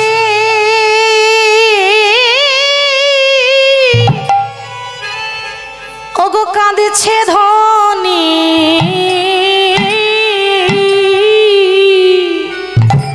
আজি কৃষ্ণ বলে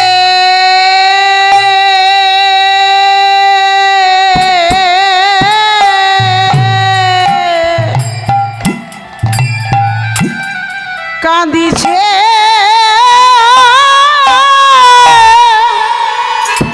কাঁদিছে ধ্বনি।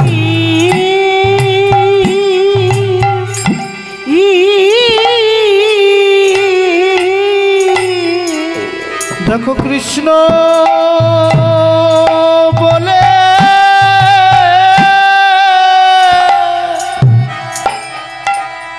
কাঁদিছে ধ্বনি।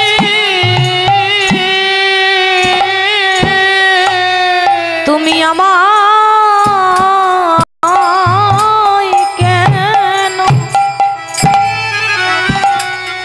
কেন সঙ্গে নিলে না বধূ?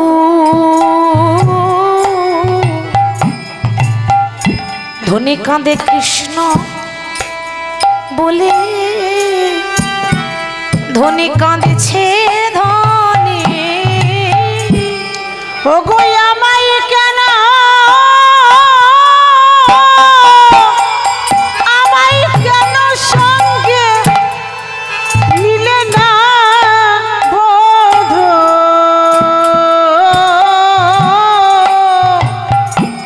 আয় কৃষ্ণ বলে কাঁদিছে ধ্বনি।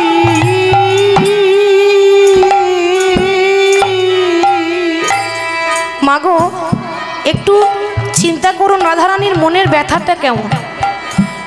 এ জগতে কোনো মায়ের যখন কারো স্বামী চলে যায়, স্বামী হয়তো যদি মারা যায়, তা স্বামীর দেহটাকে জড়িয়ে ধরে লুটিয়ে কাঁদে, কি বলে গো, তুমি যখন আমাকে বিবাহ করে নিয়ে এসেছিলে বলেছিলে ওগো এ জন্মে নয় প্রতি জন্মে জন্মে আমি তোমার সঙ্গে থাকবো, আমি তোমার পাশে সুখেও থাকবো, আমি তোমার পাশে দুঃখেও থাকবো। কি গো বলে তো, বিবাহের সময় স্বামী স্ত্রীর কথা দেয় তো।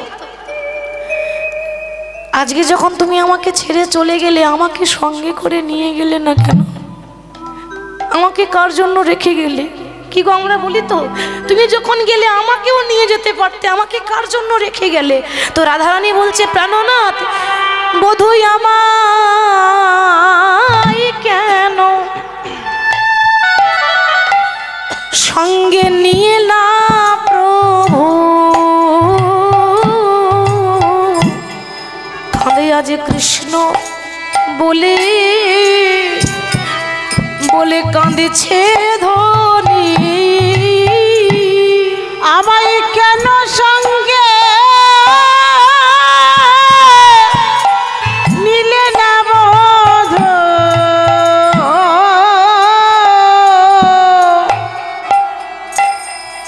আজি কৃষ্ণ বলে কাঁদিছে ধ্বনি।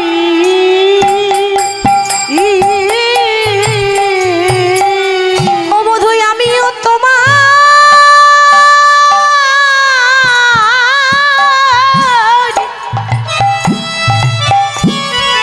বধূই আমিও তোমার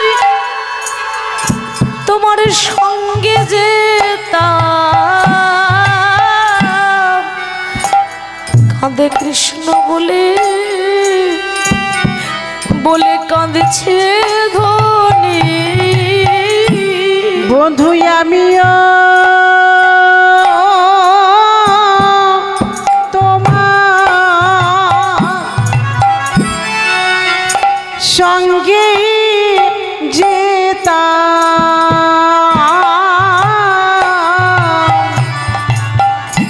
আজ কৃষ্ণ বলে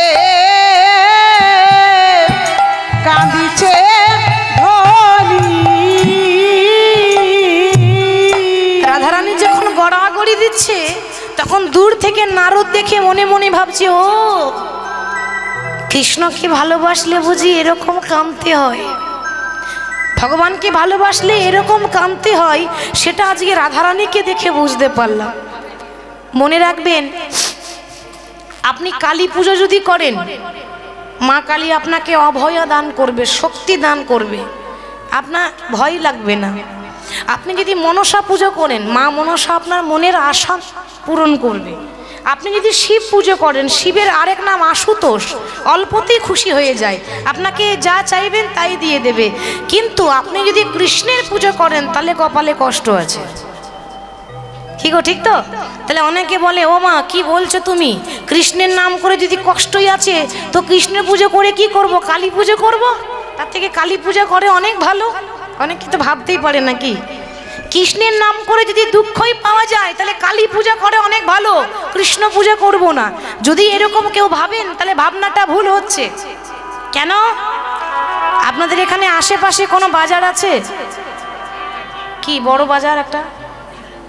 এক লক্ষ্মী, বেশ।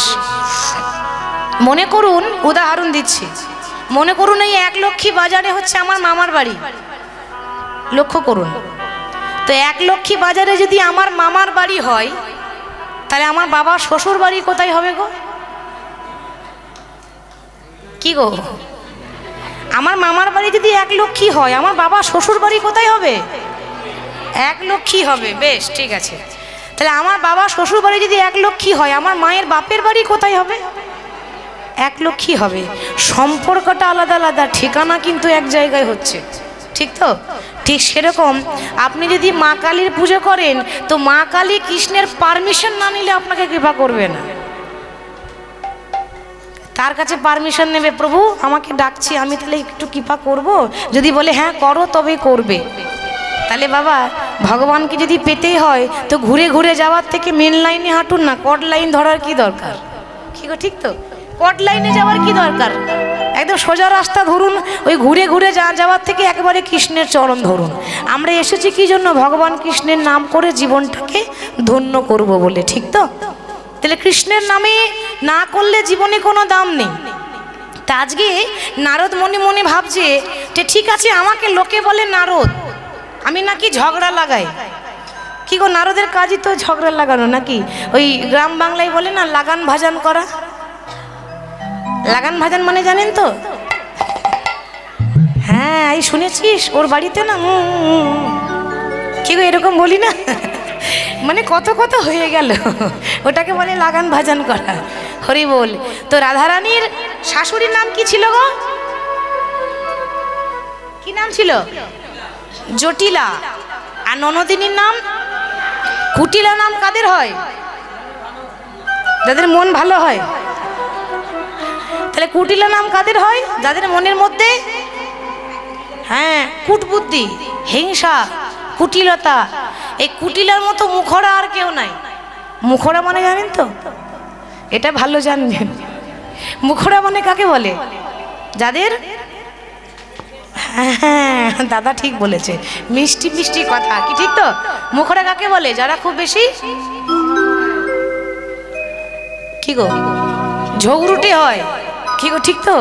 একটা কথা বলবো, কিছু মনে করবেন না তো?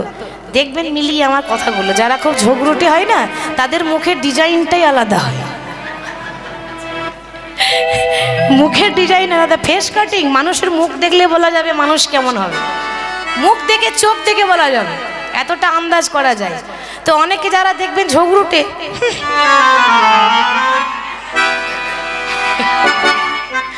এরকম করে তো আমাকে ভাববেন না, কিন্তু আমি ঝগড়া করতে পারি না। হ্যাঁ, আমি ওসব পারি না, আমি দেখালাম। তাদের সবসময় মুখে যাকে তাকে দেখলে এরকম করে। তো বৃন্দাবনে এরকম রাধারানী ননদিনী আছে, কুটিলা শাশুড়ি আছে। রাধারানীর যে ননদী, বলছে আমার যে ননদী আছে, ননদী তো নয়, যেন 9টা নদী। একটা নদী হলে সাঁতার কেটে যাওয়া যেত, এর 9টা নদী তো সাঁতার কেটে যাওয়া যায় না। হরি বল, হরি বল। তাহলে নারদ মনে মনে ভাবছে, এতদিন লোকে বলে যে আমি ঝগড়া লাগাই। কেউ যখন পাড়াতে ঝগড়া লাগবে, পাড়াতে অনেক সময় তো ঝগড়া হয় নাকি, তো যখন ঝগড়া শুরু হবে, একটা কাজ যদি করেন ঝগড়া থামবে না, আরো বাড়বে। 3 বার বলতে হবে নারদ নারদ নারদ। এই যে দেখছেন, এটা যদি করে দেন মারামারি হয়ে যাবে, তবু থামবে না। কিছু কিছু জিনিস আছে এরকম হয়, অনেকে এরকম করে। তো বলছে আমাকে লোকে বলে আমি নাকি ঘর ভাঙি, আমি নাকি লোকের ঘরে ঝগড়া লাগাই। আমিও দেখিয়ে দেব, আমি শুধু ঝগড়া লাগাই না, আমি ভালো কাজও করতে পারি।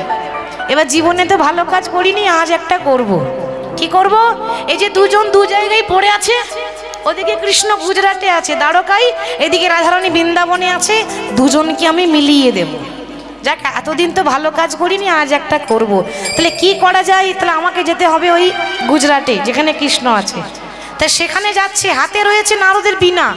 বীণাকে বলছে, ওরে বীণা, আচ্ছা বীণাতে সবসময় নারদ কি নাম করে গো? 24 ঘন্টা কোন নামটা বলে নারদ?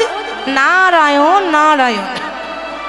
আজকে বীণাকে বলছে, ওরে বীণা, নারায়ণের নাম বন্ধ, আজ থেকে নারায়ণের নাম বন্ধ। তাহলে কি করব?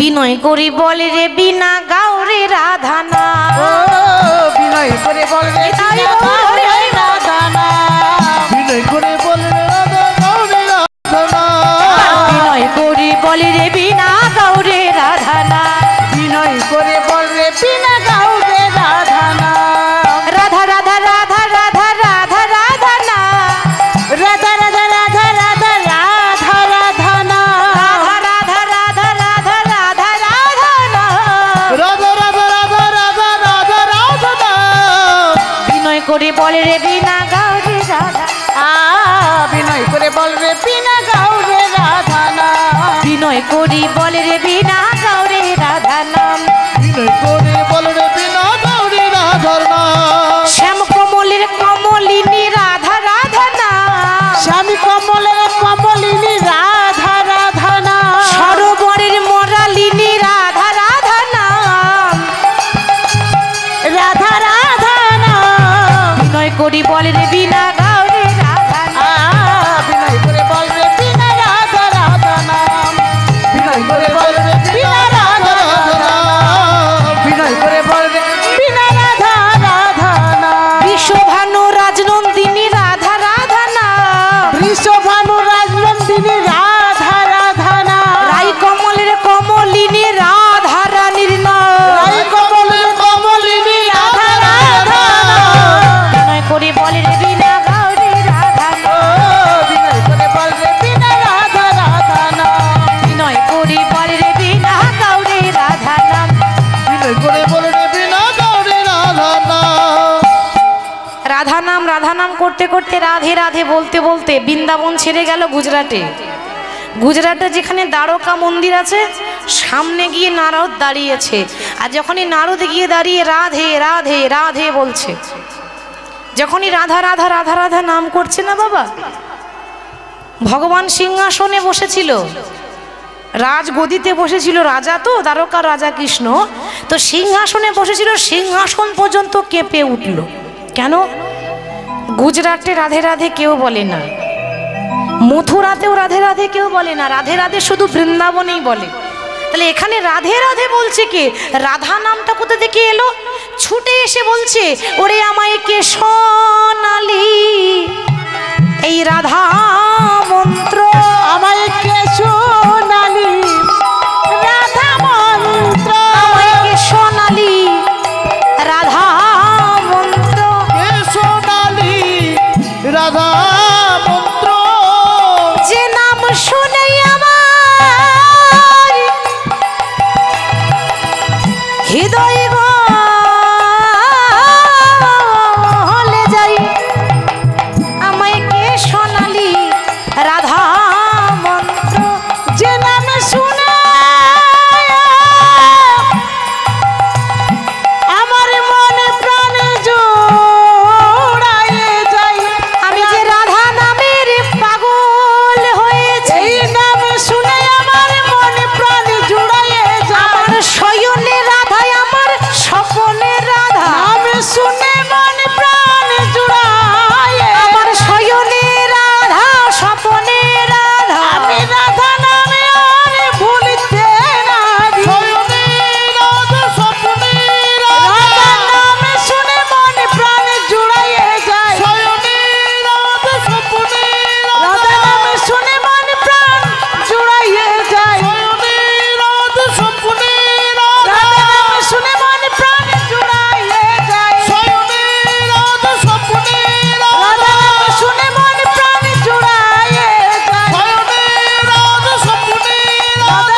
রাধা স্বপ্নে উলুধ্বনি যাই গৌর হরি বল।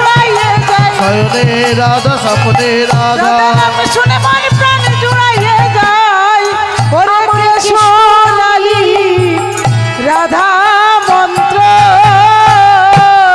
এই যে কে শোনাবে? আমি আমার ছাড়া কারো তো দুঃসাহস আছে তোমার সামনে দাঁড়াবার? ও নারদ। আচ্ছা নারদ, কি ব্যাপার বলো তো? বলি আমার ওপর রাগটা করেছো নাকি? কেন? তুমি প্রত্যেক দিন নারায়ণ নারায়ণ করো, আজকে নারায়ণ নারায়ণ বন্ধ করে রাধা রাধা বলছো কেন? নারদ বলছে, শোনো, ওই যে নাম করলে কষ্ট পাওয়া যায় সে পার্টি না করাই ভালো। শান্তি তো কিছু নাই, অশান্তিতে মরে গেলাম। কোনো শান্তি নাই, কিছু লাভ নাই। এখন যেদিকে লাভ আছে মানুষ সেই দিকে যাবে। কি গো, ঠিক তো? রাধারানীর নাম করলে সবাই জানে যে রাধার নাম করলে কৃষ্ণকে পাওয়া যায়, ওই জন্য সবাই রাধারানীর নামটা আগে করে। আজ থেকে কৃষ্ণ নাম বলবো না, আজ থেকে রাধা নাম বলবো। বলি কেন গো? শোনো, কৃষ্ণ সবাইকে ছেড়ে এসে বৃন্দাবন ছেড়ে মথুরা ছেড়ে গুজরাটে দ্বারকা হয়ে দ্বারকা রাজা হয়ে বসে আছো। তা বলি শুধু বড় বড় যুদ্ধ করলে রাজা হয় না, রাজা হতে গেলে প্রজার মঙ্গলের জন্য অনেক কিছু করতে হয়। বলে কেন? আমার কাজের কোনো ত্রুটি আছে কি? আমি যে রাজ্যে রাজা হয়েছি, তাহলে আমার নীতিতে রাজ্যের রাজা যেমন হবে রাজ্যের নীতি তেমন হবে, তাকেই বলে রাজনীতি। রাজা যেমন হবে তার নীতি তেমন হবে। তাহলে আমার কাজের কোনো কি ভুল ত্রুটি আছে? মানে ভুল মানে তুমি শুধু লড়াই করে যাচ্ছ, শুধু যুদ্ধ করে যাচ্ছ, একটু ভালো কাজ করো। বলে ভালো কাজ তাহলে কি করব? শোনো, ভালো কাজ করেছিল কে? ভগবান কৃষ্ণ করেছিল ত্রেতা যুগে, যখন রাম ছিল তখন একটা যজ্ঞ করেছিল। তা নারদ মনে পড়িয়ে দিচ্ছে যে ভুলে গেলে তুমি এর আগের জন্মে কত ভালো ভালো কাজ করেছো, সেগুলো করতে হবে তো নাকি?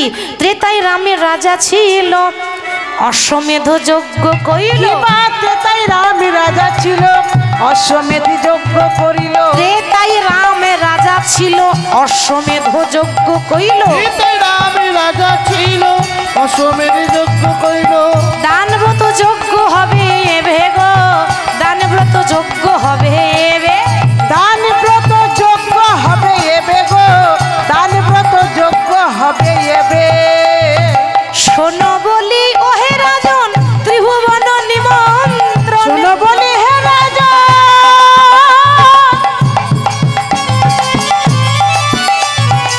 ত্রিভুবন নিমন্ত্রণ। শোনো বলি ওহে রাজন, ত্রিভুবন নিমন্ত্রণ। শোনো বলি ওহে রাজন, ত্রিভুবনে নিমন্ত্রণ। করিতে তোমাকে এবার হবে গো, করিতে তোমাকে এবার হবে। করিতে তোমাকে এবারে হবে গো, করিতে তোমাকে এবারে হবে। দান ব্রত যজ্ঞ করতে হবে, মানে এই যে বলছি না প্রভাস যজ্ঞ, এর আরেকটা নাম আছে দান ব্রত যজ্ঞ। দান লীলা আলাদা, দান লীলা আলাদা, আর দান ব্রত যজ্ঞ এটা প্রভাস যজ্ঞের আরেকটা নাম আছে। হরি বল। তাহলে তোমাকে দান ব্রত যজ্ঞ করতে হবে, আর যজ্ঞ করার পর প্রজারা যে যা চাইবে তোমাকে দিতে হবে, কিন্তু মুখ ঘুরিয়ে দিলে হবে না। বলে কি করে দেব? একটু হাসি মুখে দিতে হবে, হাসি মুখে দিতে হবে, হাসি মুখে দিতে হবে, হাসি মুখে দিতে হবে। তবেই যোগ্য সাঙ্গ হবে, হাসি মুখে দিতে হবে। তবে হরি বল, হরি বল, হরি বল। মুখে দিতে হবে, হাসি মুখে দিতে হবে। তবে যোগ্য শান্ত হবে, হাসি মুখে দিতে হবে। করিতে তোমাকে এবারে হবে গো, করিতে তোমাকে এবারে হবে। করিতে তোমাকে এবারে হবে গো, করিতে তোমাকে এবারে হবে। হাসি মুখে দান করতে হবে, তবে যজ্ঞ সম্পন্ন হবে। বলে কেন? অনেকে আছে 10 টাকা দেওয়ার পর মনে মনে ভাবছে যা চলে গেল, থাকলে ফুচকা খেতে পেতাম। কি গো, তাই তো? মানে দেওয়ার পর আফসোস হয়, টাকাটা আমার চলে গেল, শুধু শুধু দিতে গেলাম। এক জায়গায় কি হয়েছে বাবা, একেবারে সত্যি ঘটনা বলি। এক বাবা কীর্তন শুনে 100টি টাকা দান করেছে। 100 টাকা দিল, সবার সামনে দিয়ে গেল, বাহ ভালো। এখন কীর্তনের শেষে বলছে, মা ওই তোমাকে যে 100 টাকা দিয়েছিলাম, ওই 100 টাকাটা আমাকে ফেরত দাও। আমি বললাম, বাবা আপনি যদি নিয়ে নেবেন তাহলে দিয়েছিলেন কেন? বলছে ওটা লোক দেখানো দিতে হয়। আমার টাকা আমার ঘুরে দাও বাপু, আমি তোমাকে 1 টাকা দেবো, তুমি 99 টাকা দাও। আমি তো শুনেই অবাক, এরকমও আবার দাঁড়িয়ে আছে নাকি? তো যখন কিছু দেবেন, দান করবেন, হাসি মুখে খুশি মনে দিতে হয়। মহাভারতে একবার ভগবান শ্রীকৃষ্ণের এই কড়ি আঙুলটা কেটেছিল, দান বিফলে যায় না তার প্রমাণ। কড়ি আঙুলটা যখন কাটলো না বাবা, দ্রৌপদী থাকতে না পেরে নিজের শাড়ির আঁচলটা ছিঁড়ে কৃষ্ণের আঙুলে বেঁধেছিল। দামি শাড়ির চিন্তা করেনি, ভাবছে কৃষ্ণের আঙুলে লেগে গেছে, না জানি কত ব্যথা করছে। আঁচল ছিঁড়ে যখন কৃষ্ণের আঙুলে বাঁধলো, ভগবান খুশি হয়ে আশীর্বাদ দিয়েছিল, দ্রৌপদী তুমি যে আমাকে এক টুকরো বস্ত্র দান করলে না, আশীর্বাদ করলাম কোনোদিন যারা বস্ত্র দান করে তাদের জীবনও বস্ত্রের অভাব পড়বে না। ভগবানের আশীর্বাদ, তুমি যে আমাকে এক টুকরো